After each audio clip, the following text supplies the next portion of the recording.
Okay, well, first of all, thank you very much for to the organizers for everything, because they were nice enough to accommodate many things for me to be able to be here, and I really appreciate it. Thank you. And a couple of disclaimers. Um, this talk was for several reasons. The talk is not as, I could say, as polished as I would have liked. In reality, it's probably one of the worst put talks that I've ever put together. So apologies for that. Let's see. We're going to talk about gravity-induced entanglement, but so mainly, I'm going to talk about what is in these two papers, because there's another, if you want, adjacent topic here that is about what is quantum and what is not quantum, right? Like, this is actually non-trivial. I had there's some controversy. Mark, hello. There's some controversy when you talk with different people, right? From quantum gravity all the way to QFT and people doing foundations of QFT, of what it means to be classical and quantum. I had the chance to discuss with Carlo Rovelli about this recently, and I tried to incorporate a little bit of discussion. So hopefully we can get a little bit of understanding or form opinions, I guess, on what we call, there's some things that I would call quantum or not quantum, and there's some things that other people would call quantum or not quantum. So it's good to give all perspectives and then discuss a little bit. So these are the two papers. As you see here, you get Thales, who's sitting at Rick. I would call him Thales often, but he goes by Rick. Rick is sitting right there. Student of mine in Waterloo, one of the most brilliant physicists that I've met, actually. So if you have a chance to talk with him, take advantage. He's still he sent me that picture, so it's not my fault. All right, he knew for what it was. I will also talk about things that are related with collaborations with these two other guys who are also here, although I know Bruno is here. I don't know about Jose, because I don't see him, but he's here as in generalized here, as in the conference. All right, so the discussion is going to be framed on this idea of tabletop experiments. Come in. Tabletop experiments for quantum gravity. So what is this, right? Can we even do, so I have here the Cavendish experiment, which is on purpose, of course, and Planck here looking at it and saying, I don't know. The idea is whether we can realize experiments in the lab, tabletop scales, that can say something about the quantum nature of gravity. And I know this is quantum field theory in curved spacetimes. Trust me, I'm not a quantum gravity person, so my knowledge of quantum gravity is very little. So, but it's related. It's very important in the context of QFT in curved spacetimes. So here's an observation. Observation number one. Quantum matter interacts gravitationally. I think that's uncontroversial. We know that matter is quantum, and we know that matter interacts gravitationally.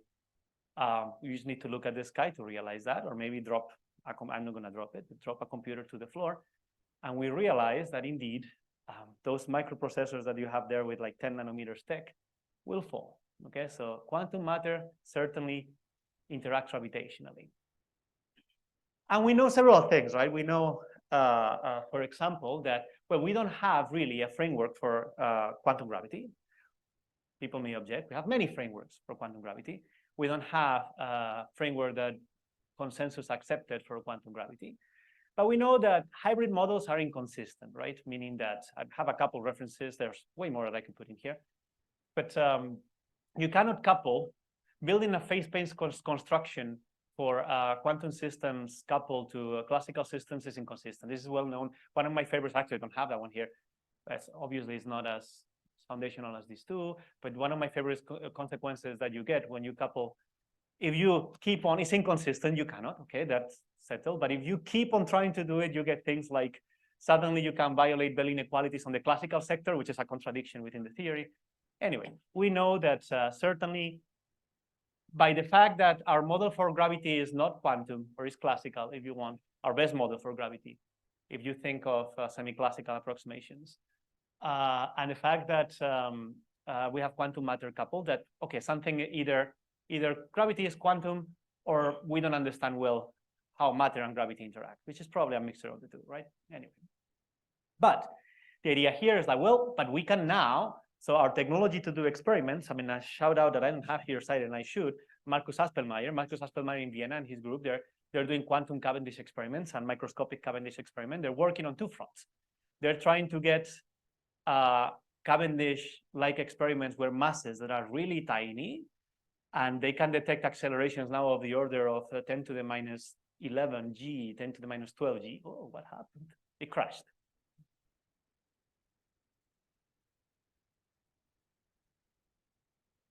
It's maybe click here, see if it's still there. Click on the, it's preview that you're using, right? Nice. Previsualización. All right, there we go. So we have, they're doing quantum Cavendish experiments with very small masses and detecting very, very tiny gravitational fields. And on the other hand, they're trying to make objects that have genuine quantum behavior to be as macroscopic as possible. So getting macroscopic things in superposition. So for example, two paths, things like those. So they're trying to link the two, get in particular non-classical behavior of matter that is quite macroscopic and therefore generates strong enough gravitational fields for the quantum Cavendish experiments to actually detect them. So little shout out, and I should have cited that, of course. Now, what am I going to address on this talk? We're going to look, okay, can the gravitational interaction entangle two masses? And what does that mean? Those are the questions I'm going to address. I'm going to tell you right away that I don't want to make a big claim. I have my opinions, obviously, like everybody typically, but I don't want to bias you. I mean, I'm going to present you some things, and then we together decide perhaps what you think of these experiments. In particular, oh, by the way, important. You're going to notice a difference in slides, the quality of slides. There's two kinds of qualities of slides. The slides that I put together and slides that I lifted from tablets here from Rick. And you will notice when that happens. It's very obvious, for example, now. All right. So this example is actually really nice, right? Here I have, just for starters, you have something called J-coupling, which is the interaction between two spins. This is used in, for example, when you want to implement quantum information protocols in trapped ions, you use interactions like that, more or less. Well, of course, you add the coherence and so on, but this is a very simple model that models indeed the interaction between two spins, right? Imagine two electrons or two ions. And yeah, you basically, what you do here, well, you have the magnetic field, excuses for the missing hats sometimes. Again, on some of the problems of lifting and not working too much, I could have fixed it, but no. Anyway, you have a magnetic field that you know the magnetic field source by a dipole, then you have an expression for that. And then you can substitute the spins. Right here, you have the magnetic moment of the spin A, the relative position, central mass, degree of freedom of spins 1 and 2, if you want to call it that. And of course, you have an interaction Hamiltonian that is like this. And this interaction Hamiltonian, you can even make relativistic in a way using retarded potentials. You can actually make sure that you account for the propagation of the interaction from A to B in some finite amount of time because of the speed of light and so on. And indeed, you can build something like this. So I have the field, that A sees, the field that B sees. They are sourced by each of the magnetic moments. And there you go. You get a field operator, B, with a hat. But notice the Hilbert space for this, right? This is going to be important for the discussion at the end with the controversy. This B hat has hats because there are hats in the matter degrees of freedom, not in the field degrees of freedom, if you want. Now, whether that's equivalent or not, we will discuss at the end, okay? But this is important because the fields are entirely determined by the matter, okay? Now, these fields with a hat, it's not what we would typically call quantum fields. In fact, if you go to a quantum field theory conference and say, oh, look, a quantum field, people are going to look at you and say, no. Agreed?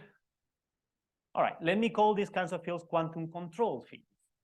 Why? Well, because they do display quantum behavior. You see, there's a hat in there.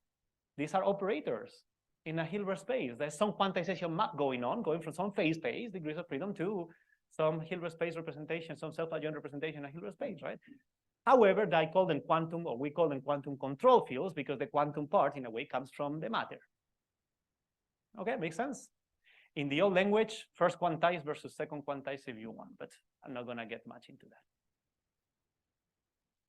All right, so let's take a look at a little bit of quantum field here, and I'm going to define some things. I'm going to try to convince you that some things are more quantum than others. If you disagree, please interrupt. Okay? Here, field commutator. This thing, right, is what we call, well, if you want the quantization map, we are mapping self-adjoint operators well, that the quantization map would be at equal time. It's not equal time. But the whole point, this thing, the commutator of the field, there's a scalar field, just for simplicity. The commutator of the field doesn't matter what it is, to be honest. Commutation relations of the field, right, and this function here, is important in quantum field theory, right? It's actually pretty important, isn't it? So this thing, there's an H bar. Let me put it like this. I don't write them, but there's an H bar in here. Agreed? So in some sense, this is quantum. There's an H bar in there. There's no matter here. This is just a free field. So we're looking at the field sector. What is quantum in the field sector? All right. Let me write here just for fun, before going to more things. The Weinmann function of the field, the two-point function, and the Feynman propagator. Okay? Now, the Weinmann function, I can write, of course, as this imaginary part, which happens to be Pauli Jordan, the commutator as well. And this Hadamard part. Now, this commutator is state independent, okay? And then you have the Hadamard part. This Hadamard is state dependent. That depends on what state you have in there. I'm assuming the states of the field. I'm assuming there's a state of the field omega and is regular enough not to have to worry about many issues, okay? Now, the Feynman propagator, you can do the same thing. For the Feynman propagator, you can write it in terms of as a sum of two terms. You have here this delta here. What is this delta? Well, this is the radiation Green function. Radiation Green function is the advanced plus the retarded propagator. And this is something that appears when you solve the classical equations of motion for the field, all right? It's the Green function that solves the equations. Well, all the Green functions solve the equations, right? But this is right, let me call it like radiation Green function, what propagates the sources from one place that they generate in field to another place where the field is felt, if you want. And then there's, of course, the Hadamard. Now, this part here, the radiation Green function is also state independent. Actually, this and this are kind of similar. If you look at that, one is retarded minus advanced, and the other one is retarded plus advanced. Okay, and then you have the parts that are state dependent. Now, claims, cheeky claims. If you want, you can discuss them with me if you want. E and H are quantum. Delta is classical. There is no H bar in delta. Let me put it like this. There's no H bar in delta. H is state dependent. So in state dependent, you can prepare states. You can put quantum stuff in the state preparation. You can prepare superpositions. You can have quantum behavior in H for sure. And E, well, is the field commutator. So many people would call that quantum. Okay, to discuss whether it's classical or quantum, and that we could discuss, but there's an H bar. If I were to make H bar equal 0, this delta will not disappear, this E will disappear. And well, if I were to look at the classical theory, if you look at the two-point correlator of the classical theory, right, for a vacuum, say that you have a vacuum if you want, I mean, define a vacuum, and let me, I'm flat space, I mean, Minkowski vacuum. This would not be there. This would be 0 exactly in the case of a classical scalar field. So I am deeming this E and this H quantum and this delta classical. Objections? Comments? Yeah, go ahead. I agree, but what I mean is that we will see, though, because of course, in a classical theory, when you make predictions, you don't get exactly that. Maybe you get I that. So my point is that if you're all predictions in the classical theory, well, we'll see what the point is. There's an I. I agree. There is an I. But if I go back in the quantization map, the I disappears. Yeah, sorry. Well, sorry, I'm totally confused. I mean, I thought that the difference between classical and quantum is whether some two-point function contains a commutator or not. And this delta does contain a commutator. Yeah, I'm saying the commutator is I'm not saying commutator cannot be classical because classical means that fields commute. So that's exactly right. So you agree with me actually. So maybe I misexpressed myself. Okay. The red part is the commutator, and I'm calling it quantum. This is quantum. But the Feynman-Green's function is also defined in terms of commutator and anti-commutator, and H is the. But I decided to do this other expansion instead. You have this is correct. This is the delta, which is the radiation Green function, and this is the Hadamard. I could do that expansion. I'm not saying the Feynman propagator is classical. I never said that. H is definitely non-classical. But H is the anti-commutator, right? H is the anti-commutator, yes. Well, then the rest is the commutator. No, it's time order though. So the time order gives you delta. It's not. In a way, I would argue it is not. It's not the anti-commutator. It's time order. Is the anti-commutator here? Okay. So the answer would be no. It's not the anti-commutator. It's not the commutator. Well, times the signum function, right? Correct, and that makes a whole difference because this is the radiation ring function. We'll see. All right. Okay. The other one is the Cauchy function, so it's also classical. So I mean, depending. Quantum, but it's really Okay, let me put it like that. Let me put it like that. If I do something really bad and I do the quantization of a scalar field and then take h bar going to 0, this is gonna die. This is not. I'm not kidding you there. All right, let's keep going. I don't mind. If you disagree, it's not important for the message, but if you disagree, it's fine. I really want you to disagree. All right. Let's talk about gravity-induced entanglement experiment. These are the two papers I'm gonna refer to now. And it's important actually, so you see, if you disagree with my answer, I would ask from you a favor. Do not disconnect. Do not abandon me. Don't think, oh, this guy has no clue. I'm gonna disconnect. Please don't do that. I would beg of you, okay? All right. Anyway, if you're even, let me tell you something. If you're even happier with me saying nothing here is quantum or classical, I agree. Let's forget about that slide. If that way I don't lose you, because it's irrelevant kind of for what I'm gonna say.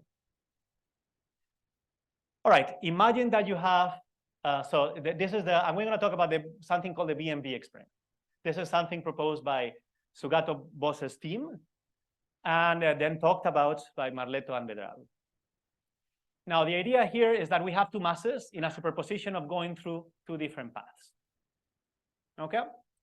So you prepare two masses, and then you split the path. You create a quantum superposition of going through for the first mass to the left and the right path, and the left and the right path for the second as well. Agreed? Now, this state is separable. There's no correlations between the two masses. And the idea of what they did is let them interact through the gravitational potential. If we interact through the gravitational potential, see, we have a hat here because we have a hat in the center of mass, degree of freedom. And the interaction, if you compute it, is very simple. Well, yields an entangled state. So a Newtonian potential entangles. That's the observation, which probably not surprising, right? Because the potential, the V does not commute with the freedom. And this is not an eigenstate of the initial state, on an eigenstate of V. So it's more likely if you get a random Hamiltonian that you're gonna end up entangled. So this is not very surprising. Make sense? All right, so now in this paper they talked, and we're gonna refine it. We're gonna first say what they say, and then we're gonna refine the arguments as the discussion advanced. They were saying if the experiment reveals entanglement between the masses, then there must be something quantum about gravity. And then the argument that they say goes like this. Well, LOCC does not increase. LOCC means, for those of you who may not know, local operations and classical communication. So LOCC cannot increase entanglement between quantum systems. Okay? If the masses interact only gravitationally and get entangled, then I'm not talking about using Newtonian potential. I'm talking about doing the experiment. If you do the experiment and the two masses get entangled, then if the interaction is only gravitational, then the gravitational field, which is mediating the interaction, is going beyond CC. Because if they get entangled, there's some exchange of quantum information, if you want. Only exchange of classical information through the field would not be able to entangle. That's the reason. Hence, the field cannot be classical. In fact, it should be quantum, since it establishes a quantum channel. This is the claims in the paper, in that particular paper. Okay? So far, so good. All right. Now, these other two papers make it a bit nicer, a lot nicer if you want, because in these papers, they're saying, well, we actually prove that if imagine you have systems 1 and 2, and you couple 1 and 2 to another system 3. Now, if the interaction is local, and by local we mean 1 interacts with 3, and 2 interacts with 3, and 1 and 3 never interact directly, but only through 3, then if the third system locally mediates the interaction between 1 and 2, that's what I mean, 1 interacts with 3, and 2 interacts with 3, then the intermediary system has to be quantum. Maybe those of you who work in the consistency of classical and quantum couples are not very surprised by that, but this is a very nice proofs, very nice theorems, and they're actually showing why, and very explicitly why it has to be quantum. Cannot be any of the many things that it could have been, it has to be quantum. So this kind of reinforces this, right? So far, so good. Now, the question here, you see, is that we have an experiment. And when we do an experiment to prove something, it is very important to think about what are the assumptions that you're making in order to interpret the results of the experiments. And that's what I want to take a look at here. Now, is gravity an intermediary system? I mean, very few people would tell you that gravity is, some people would tell you, but very few people would tell you that gravity may not exist, that it may be emergent, that it's not an intermediary system with its own degrees of freedom, right? But, you know, when I make these arguments, am I making a hidden assumption or not? This is what we're gonna discuss. And then Bose, for example, in the papers that he wrote, they talk about, well, if not, the interaction would be non-local. So it would not be compatible with relativity. The point they do right. If gravity were not an intermediary system and really was emergent and there's some contact interaction or something analogous to that, even effectively, that would violate relativity because the interaction would be non-local. That's the argument that's typically given. So we're gonna look at that. We're gonna look at that statement in particular. So they would say mass one couples to the field, and then the field, the way they picture this is mass one couples to the field. Then the field carries quantum information from mass one to mass two, or otherwise we would have non-local action, non-locality, or action at a distance. Now the problem is, and one of the problems that I have personally, is that there is often in the discussions that involve quantum information and relativity, there are two distinct notions of locality. And these two distinct notions of locality are not equivalent. And they're only equivalent in a particular framework. So let me explain. Notion number one of locality, let me call it event locality. This is the notion that you have, for example, in relativistic theories, well, in Galilean theories too, but in special relativity, for example, the notion of causal structure. Operations happen at events in space-time. There's some structure behind that tells you about there's a space-time, and operations do not affect each other, or operations that happen in events that are causally disconnected cannot affect each other. And causally disconnected means whatever your theory of space-time is. If it's special relativity, that means space-like separated. Make sense? That's the notion of event locality. Now, a different notion is the notion of system locality. No, this notion is fundamental. This notion comes because, well, to make sense of the observation we have about the world, we realize that we need a notion of event locality. And that notion of event locality seems to be very compatible, as far as observations tell us, with the notion of locality or event locality coming from relativity. Now, there's another notion, which is the notion of system locality, which is specific to quantum mechanics, that says that operations that independently affect two quantum systems must be separable. What does that mean? Well, if you have operations that are local to system A and local to system B, they have to be written as a product. This is a way to operationally implement in quantum mechanics the locality of lab A and the locality of lab B. Make sense? Turning the knobs in lab A will not affect what happens on lab B. Make sense? These two notions are distinct. This is fundamental. This is operational. This is something that comes from observation. This is something that comes from how do I do the math of something that is already local. Make sense? All right. It's a mathematical expression of a notion of locality. Okay, that's what I said right there. Now, the problem is that these two notions, there's one framework where these two notions are identified. And that framework is QFT.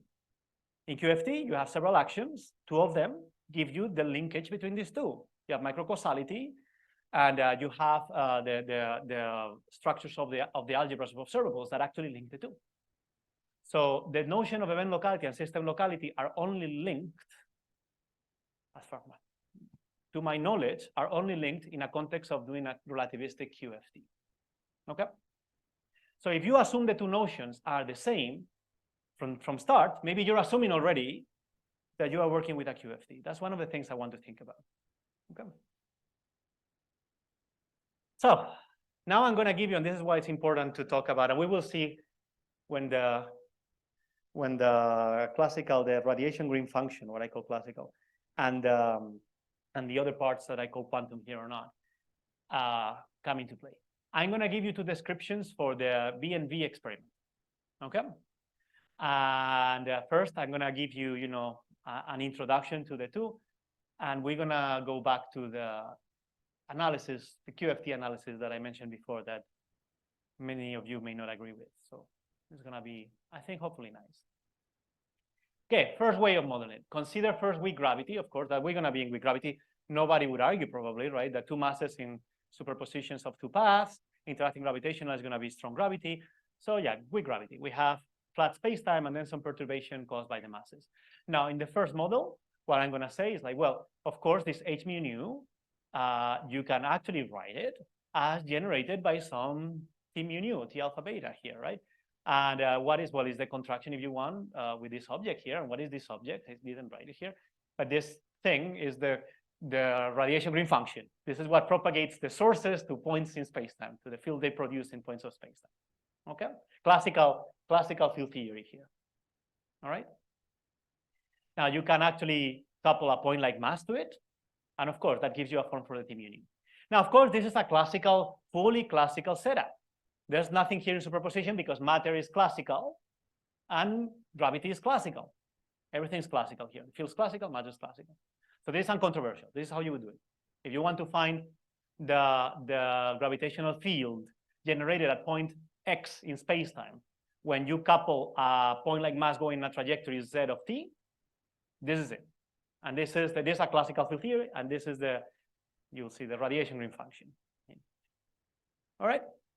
Now, the problem is that now we have two masses in quantum superposition. Now, of course, this model is not prepared for that. This model fails to model that, right? Because T is classical. All right. But let me give you a model that I call is very similar, remember, to the J coupling model. Okay. What I'm going to say is that, well, the interaction between the two masses, the masses are in a superpositional path, fine. I'm going to deem the interaction to be the sum, if you want the incoherent sum, of the field generated by choosing two paths. These P's here are the paths. So P could be left path or right path for each of the particles. So I'm going to say the interaction is going to be the classical interaction, the classical potential that you would get when you choose P1 fixed, P2 fixed, right? Multiplied by the projector on that classical state. So this is very similar to the J coupling in a way. I'm saying, well, yeah, it's the sum. You know, I'm just prescribing that it's a sum of terms of what would be the classical scenario, if you want, for each path, for each choice of the paths of the particles. Does that make sense? It's a made-up model. It's just a naive model. How would you do it naively? If you naively want to say, all right, I want to model, I cannot couple quantum to classical. I don't know how to do quantum. How do I do it? Well, just add the classical field that each configuration generates and sum them. Okay? Makes sense? Now, of course, you can compute time evolution with that, of the masses, of the state of the masses, and you get something very similar. You see how this is the radiation green function, retarded plus advanced propagator. What you get in the end is this kind of result. You get that the time evolution has every term in the superposition will actually acquire a different phase, right? And these phases, right, are given by this here, which is the radiation green function, is what you would get from evolving each of the paths, but of course combined, as you see, summed for all the possible choices of paths. Now, this actually is a relativistic version. You see, because I used a relativistic theory for each path, you get a Lorentz invariant, if you want, this QFT in flat spacetime after all, version of, we will discuss that if you want, of the Newtonian interaction that Bose used in the paper. So you get something that, of course, in the non-relativistic limit recovers the Newtonian potential, and it shouldn't be otherwise because I'm using a little bit more detail in the relativity sector than the Newtonian potential to model gravity, but it's what it is. I model gravity classically. So it does recover the Bose result. Okay. And indeed, you can compute the entanglement between the two masses. And with this calculation, indeed, you end up getting that the entanglement is non-zero. This is a measure of entanglement, in particular negativity, but it's irrelevant, really. You see a leading order in G, you get entanglement between the two masses with this naive model. And in fact, this naive model, I would say, is less naive. I don't mean naive in a bad way. Naive meaning that in the end, you're using something kind of classical for the field and doing a trick and prescribing the interaction. But it's a less naive, I would argue, it's a less naive prescription than the Newtonian potential that Bose used, if you want. Make sense? All right. So indeed, the evolution here establishes a quantum channel between the masses. So it gets them entanglement. Now, it's important to say here that the field has no quantum degrees of freedom. You see, I've used the classical field. I prescribe by decree that I associate the classical field with each configuration of the particles and sum them, slap them together. there's no quantum degrees of freedom of the field. In fact, there's no degrees of freedom of the field. I'm prescribing the field as sourced by the particles. Okay, so the field doesn't have freedom to evolve here. Make sense? Of course, it evolves in the sense that there's a dependence on the event that you are, but that evolution comes from the free equations of motion, and I prescribe and slap them there. All right. Now, finding entanglement on the masses does not mean that gravity has local quantum degrees of freedom. At least, from the theoretical point of view, you can see, because, this interaction is not system local, but it is event local. In this interaction, there's no action at a distance, at least in the regimes that we're looking at, meaning that this is relativistic. You get the retarded potentials. So mass B and mass A only feel each other after enough time has passed for the interaction to propagate from A to B. So the interaction is system local, but it's not, the interaction is event local, in fact, relativistically local, but it's not system local in this naive model that I gave you. Make sense? Yeah. Yeah. I don't care, right? Because the measure can be a post-processing. So you have the interaction here, and then you measure at the interaction, say that the measurement is fast. I don't care about the measurement. The measurement could be local. So, okay, to measure entanglement, you can measure locally. In fact, you measure A and measure B, and you don't have to break locality, neither system nor event, by the way. I measure system A. I only act on observables of system A. I measure system B. I only gonna make my measurements local. No, it doesn't. If you do the whole thing, the masses, so if you model the masses like I did, sure. But I could model the masses excitations of a quantum field, then no. You see what I mean? No, because I'm just talking about the evolution, okay? Not the measurement.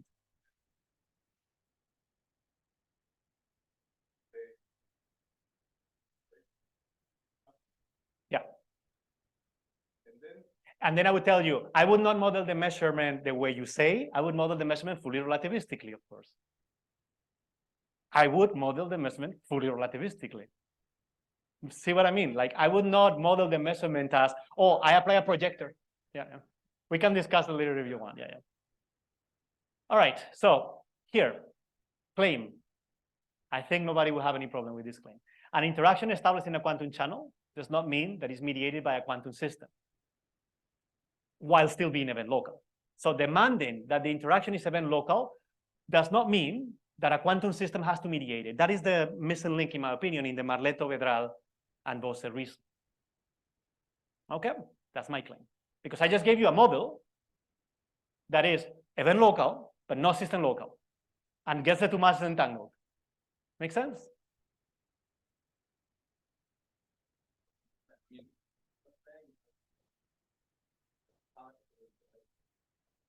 Yep. I agree, yeah.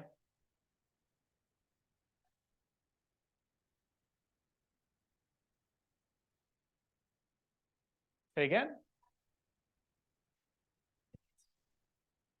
That is not true.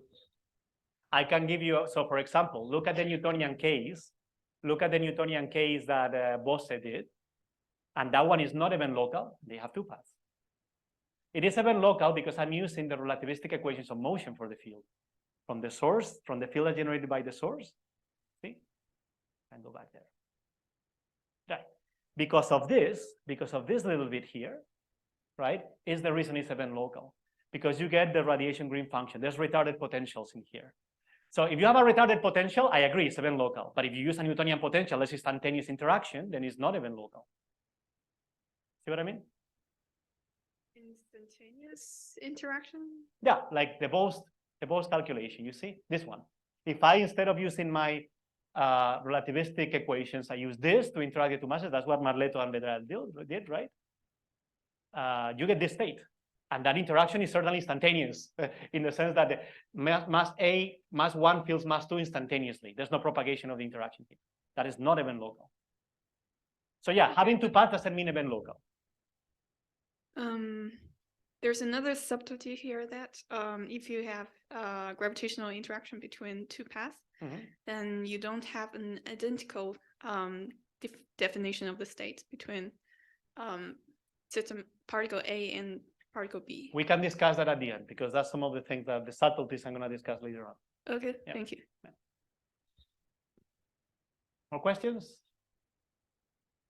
This is good. All right. Where am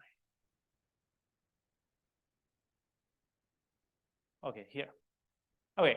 So yeah, what I was claiming is that in the sense that I defined, in any case, you can have an interaction, right? That is not mediated by a quantum system. Remember here, the field doesn't even exist. I slapped an interaction. There's no degrees of freedom of the field here. The interaction is still event local in the sense that it would not violate causality in the regimes that we're talking about. It takes a while for mass 2 to field mass 8 and mass 1. And the interaction travels at the speed of light, if you want. And it does generate entanglement. Okay? That's what I'm claiming here. Now, we can do this experiment a better way.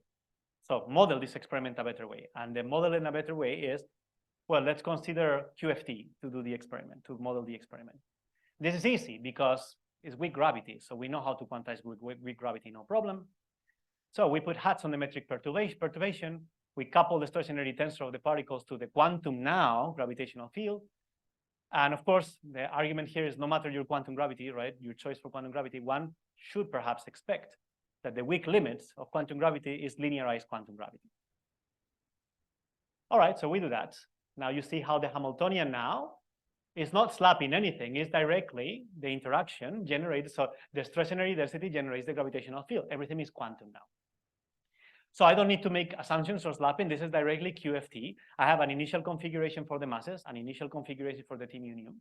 I have a dynamical field now that evolves in time, coupled to this thin union. The one thing I'm neglecting is the back reaction, and we can discuss on that. Here, for the sake of this experiment, or this model, to make it simple, there's no back reaction on the masses, okay? Masses are fixed. The trajectories of the masses are fixed. Let me put it like that. So, same setup, but now gravity is locally quantized, and we initialize this in the Minkowski vacuum in the far past. Okay? We assume the background is flat spacetime, of course. Now, I'm not going to give you the calculations. Here are the calculations. One of the main issues, in the end, you get entanglement. Obviously, you get entanglement. There are several differences. Let me just focus on the differences. This G here, if you remember, was a delta before. The difference is that now you have the Feynman propagator. Instead of having the radiation green function, you have the Feynman propagator. When you slapped the classical field to each configuration, you got the radiation green function. Now you get the Feynman propagator. And there's another difference. There's an L here. This L here is a noise term, if you want. It's bad for entanglement. And that's related with, if you want, local fluctuations, local vacuum fluctuations. Each of the particles interacting locally with the field around them, which has degrees of freedom. And in fact, the masses themselves get entangled with the field. And that introduces a bit of the coherence. In the two masses are not in a pure state anymore when they evolve. Which in the case that was what I call the QC model, the quantum control model, the masses are always in a pure state because the field doesn't have quantum degrees of freedom. The masses don't get entangled with any third party. Here they do. The masses get entangled with the field and also with each other through the interaction with the field. Make sense? That's what the L is there. All right, so we can compare the two. You see, that's what I have here. Here we have these G's in the case where the field is modeled with linearized quantum gravity, with local quantum degrees of freedom for gravity. And here we have the model with a quantum control classical gravity. Okay, and when I slap the classical field relativistic, if you want the retarded potentials, right, that you would get in each path, and I slapped it to every choice of paths.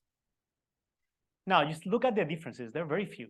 Well, is this local noise that I mentioned, the coherence with the field of each of the masses, the fact that the masses get entangled with the field. But here you have these G terms and these delta terms. What is the difference between them? Now, as I said, the difference here is that here you have the Feynman propagators, and here you have the radiation green functions. One big difference, for example, the two masses can get entangled in the quantum case while they're space-like separated. Two masses that are interacting gravitationally or interacting with the gravitational vacuum, if you want, can get entangled through their interaction with the field, even when they can't communicate or even know about each other. This is well known in relativistic quantum information, of course. This is entanglement harvesting. You'll hear about it today. This is basically, there is entanglement in the ground state of the field already, and these two masses are harvesting the entanglement in the ground state. So that is not surprising. But of course, in the quantum control classical gravity, you can't have that. The masses only see each other when they're connected causally, and there is no entanglement in the field to extract because there's no field to extract entanglement from in that case. Make sense? All right. Now, let me give you first a perturbative and then a non-perturbative argument. That's why I showed the pictures of Jose, who arrived recently here, and Bruno before as well. Now, these are, if you want, ignore there's some things that shouldn't be there because are higher orders, like the MC square here, but whatever. Compare the case of the prediction and leading order in perturbation theory that you would get in a quantum control model. In a quantum control model versus a quantum model. You see, you obtain for the evolution of the two masses. This is a simplified model, but just to illustrate. You obtain that in the quantum control case, the state of the two masses evolves to something like this. You see, there's no decoherence really. There's entanglement between them, but they don't lose entanglement with the field. So there's no a leading order. If you want an order coupling square, this MC square here, MC square shouldn't be there for that. And this is what you get when the field actually has local quantum degrees of freedom. The two calculations that I mentioned, if you want. Now, how do you convert one into the other? Okay, so if you cross out the commutator, if you make in the quantization of the field, if you want h bar going to 0, right? If you cross out the terms that I call quantum, you are left with the Feynman propagator becoming the radiation green function. So if you do that here, you get the two models to coincide. So the predictions of the quantum control model are exactly the same ones that you would get with the fully quantum model when you neglect the contributions from the field commutator and from the Hadamard. And all that is left is contributions from the radiation green function. Makes sense? That's why I was discussing whether you consider them quantum or classical. What makes the two models equal is exactly that. Get the quantum model. What is missing in the classical model? Well, sorry, my bad. What is missing in the quantum control model? Well, just the contribution of the commutator and the Hadamard. That's what is missing.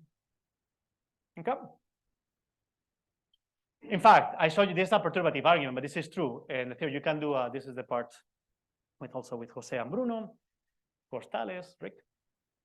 You can actually obtain fully non-perturbatively the QC model out of removing the self-interactions and making the Feynman propagator go to the radiation green function. Okay. All right, so let's look at this because how much time do I have? Like 10 minutes. Okay, perfect. Or slightly more. Perfect, because I definitely want discussion and questions. So with local quantum degrees of freedom, well, you get this prediction. With local quantum degrees of freedom, you get the prediction. This is modeling the field as a quantum field theory. H has a hat and it's a quantum field with full dynamics and local degrees of freedom. And with what I call here quantum control classical gravity, where the field has no local degrees of freedom and all the quantumness in here comes from the matter degrees of freedom because the matter observables have hats.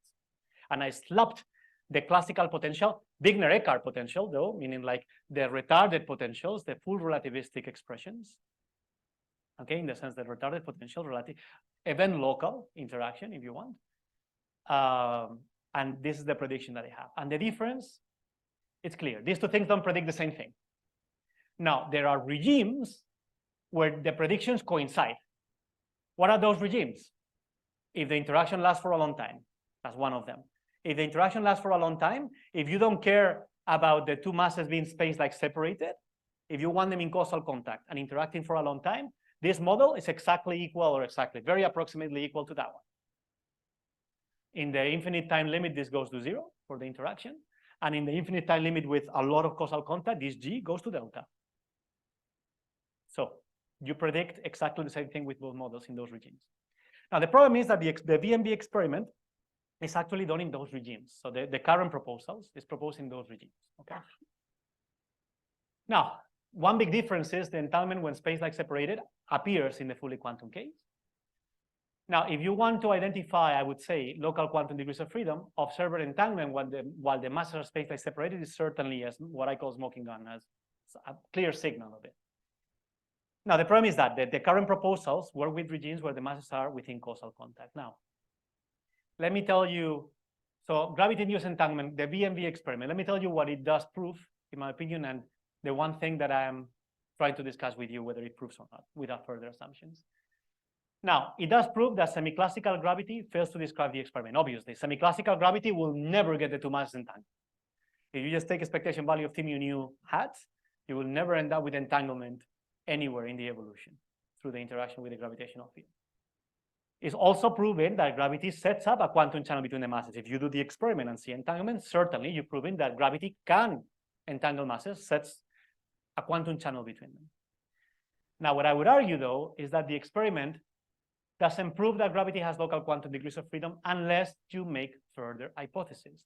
And the further hypothesis you need to make is the linkage between event locality and system locality. Now, whether that's a strong hypothesis or not, there are different opinions. In my opinion, it's strong as much as it's really claiming that you need to work in a framework with event locality and system locality are identified. And this is QFT.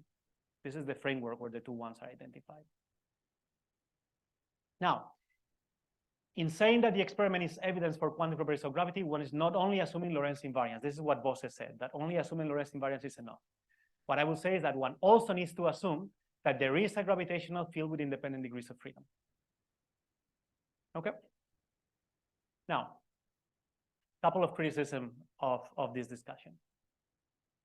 Number one, we know from electromagnetism that you can formulate the full quantum electrodynamics in terms only of the degrees of freedom of charges. That's the Feynman-Wheeler formalism. So basically saying, well, you see, you have a field that depends on variables that have hats, like the positions of the masses.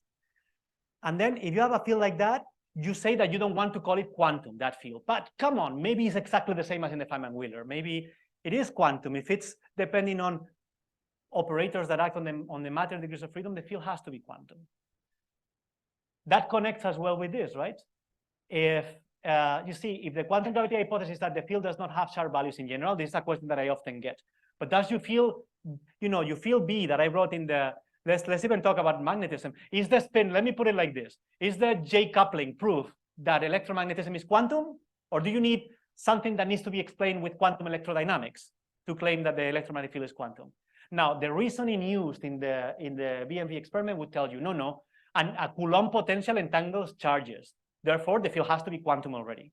And also, when you do that, in the JJ coupling, the field doesn't have a definite value at a given point, right?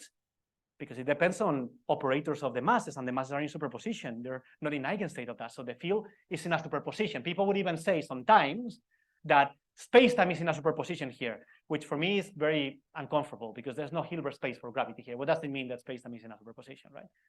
But the point being is that, well, they say, well, if the quantum gravity, this is quoting somebody that is prominent person in quantum gravity, is that the field, so I'm trying not to misrepresent, so I'm literally copying this, is that the field does not have sharp values in general. So that is, knowledge of the quantum state of the world only gives a probabilistic prediction about its value. This is what is meant in quantum gravity by gravity is quantum. This does happen in the QC model. If that's what you mean by quantum gravity, I agree. The fields don't have a definite value. And the value is given in a way by the quantum mechanics of the masses. In response to that, I would say, well, but having a stochastic theory doesn't mean there's a quantum theory. This discards a lot of stochastic theories, but not all of them. You would need to prove to me that there's no stochastic theory that can do it, right? That can give you the dynamics that are modeled effectively by the QC model. Now, again, it's very similar to discussing whether you accept a J coupling of two spins as proof that electromagnetism is quantum or not. Would you or would you not? That's the question that we're asking here. All right, just to summarize before we go to questions. Now, the detection of entanglement in the BMB experiment, I would say, is agnostic to the existence of local quantum degrees of freedom in gravity, without further hypothesis. In particular, the hypothesis you have to make is that there are local degrees of freedom for the gravitational field. Now, that hypothesis seems weak, but not as much. Because if you assume, in my opinion, if you assume that relativity, that you have a notion of event locality coming from relativity and a notion of system locality that need to be linked with each other, if you want your theory to have local degrees of freedom and be relativistic, then you're imposing already that you need to work with a QFT. That would be the point. Now, of course, the point that we want to make here, the positive message, this is not a negative message against the BMV experiment.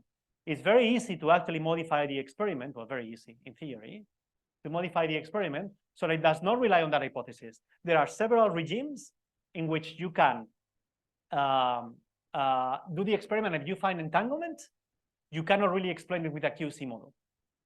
So you don't need at all to make the hypothesis that there are local degrees of freedom in the relativistic sense that are connected with the quantum locality of the system, of the whole model.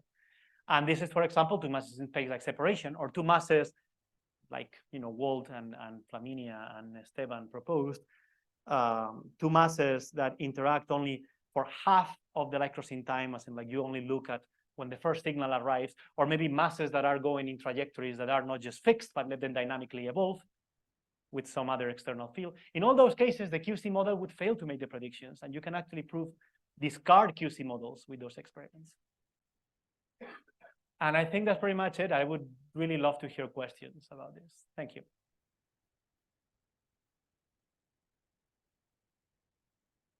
Yeah. So questions? Yes, please go ahead. Probably have a series of questions, if you don't mind. So first of all, you're talking about this as if the experiments have been done. So, No. Did I? Sorry if I did. So you say no. They're close to being done, though. The BMV experiment is, well, when you read the papers, I'm not an experimentalist, so I can't tell you. But the BMV experiment is getting so much attention because it's predicted that in the next decade, this can be done. Like the experiments of the experimentalists that I respect very much say that in a decade, this will be able to be done. And in this regard, so they are trying to measure entanglement. Is that so? How do you measure entanglement? Can you violation? Well, there are many ways. In fact, the main way they propose is do the calculation in the right time, so the entanglement is really high, and then violate Bell inequalities, for example. But you can do it with state tomography.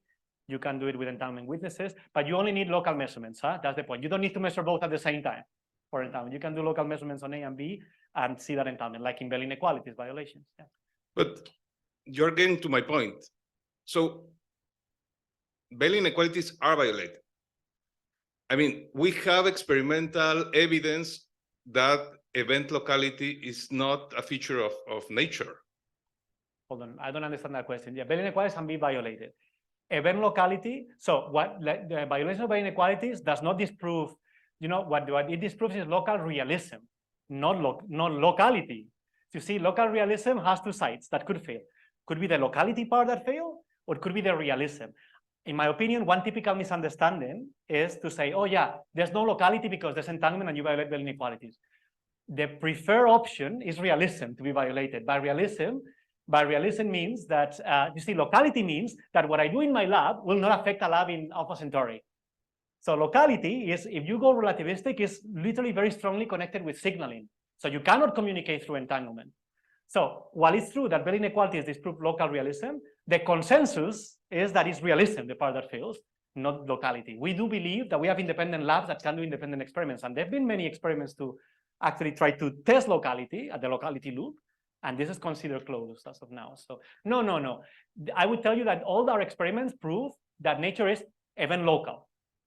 Well, my understanding is the opposite. My understanding is that if you have an entangled system and you measure part of it, then at the moment of the measurement, instantaneously in some notion, which is the clash with relativity, you will have collapse. I'm sorry to tell you that that's not a correct understanding. Well, that's for you. That's for me. You see, because for example, you can model the whole thing in QFT. This has been done. You can model in QFT a Bell experiment, right? And then you get indeed that there's no instantaneous effect of measuring A on B. But quantum field theory deals with the unitary evolution. So quantum mechanics has two evolutions, right? It has the unitary evolution, the one of the Schrödinger equation, and then it has the measurement evolution, if you want to call it evolution, as Penrose does. Quantum fields deals with the unitary part, and the unitary part can be made consistent with relativity. The measurement part, which in my understanding is placed under the rug in all these discussions, and which, by the way, is also relevant when you prepare the system, is always non-local in the sense of event locality. Sadly, it's not here. So I can tell you that in the last decade, there's been programs to implement a measurement theory in QFT, See, that's clear to me. right? And there are ways to implement these measurements in a way that don't involve any kind of collapse and dynamically. So in the dilation, you can do full unitary evolution of the probes with the system, and then you can model the extraction of information from the probes and get update rules for the field. And there's no instantaneous collapse, and there's no conflict. What I'm telling you, we can discuss that later. But then they get in direct contradiction with the experiments testing Bell. They do Okay. not. They do not. Let me interrupt, and you can go on discussing afterwards if you want, or even if there are no more questions. But let's open a little We bit should discussion definitely- if you don't mind. We should definitely discuss this. So, got a question right there. Thanks. In your results for the negativity, say, either one of them. So there's a natural scale that appears there. It's the Planck length, right? So you do a calculation and you find that something is proportional to Planck length squared in this case. But I guess in order to measure this in an experiment, you would like this thing to be order 1, which means that those G's and those deltas, the distance, right, the length at which your experiment needs to resolve this thing is order of the Planck scale. So the way I interpret this is that, yeah, you're telling me that gravity is entangling these particles at the Planck scale, but we're never going to measure that. So No, not really. There are several. So it's true that it's proportional to Planck scale. There are other scales, and it's not the only scale in the problem. You have the distance between the masses. yeah, but that's in the delta. And another time, the time of interaction. So if your time of interaction is large, you can compensate. That's how they would do it. The way they do it in the Newtonian one, they interact for a long, long time. And they compute, that time is not that long, it's seconds, it's of the orders of seconds. You have that time, that long time compensates for the smallness of G. In fact, in the experiments they propose, they actually wait until they have maximal entanglement. So you can tell in the Newtonian one is very easy because you have the potential. Where is that? There you go. You see, you have a delta in here, and that delta is proportional to time. So you wait enough time for this to be of opposite phase. Yeah, for this to be what corresponds to a maximal entangled state. So you just wait a long time. And that long time is, I forget, but the scale is even less than a second. Maybe Thales, remember the scale? 1 second.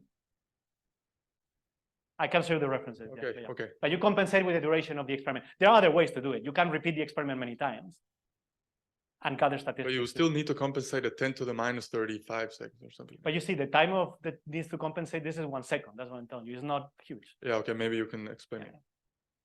So, more questions? No?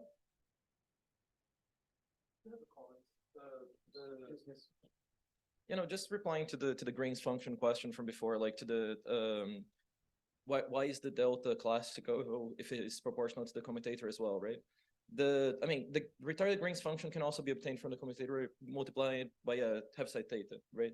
That doesn't mean that the retarded Green's function is a quantum entity. So the fact that this delta represents the classical interaction is the fact that when you consider classical particles interacting, this is the term that shows up integrated. This is the term that's going to give you the answer, and not the E, which is the field commutator. So just replying to the previous question. Okay, one last question. So if not, thank you very much. Thank you.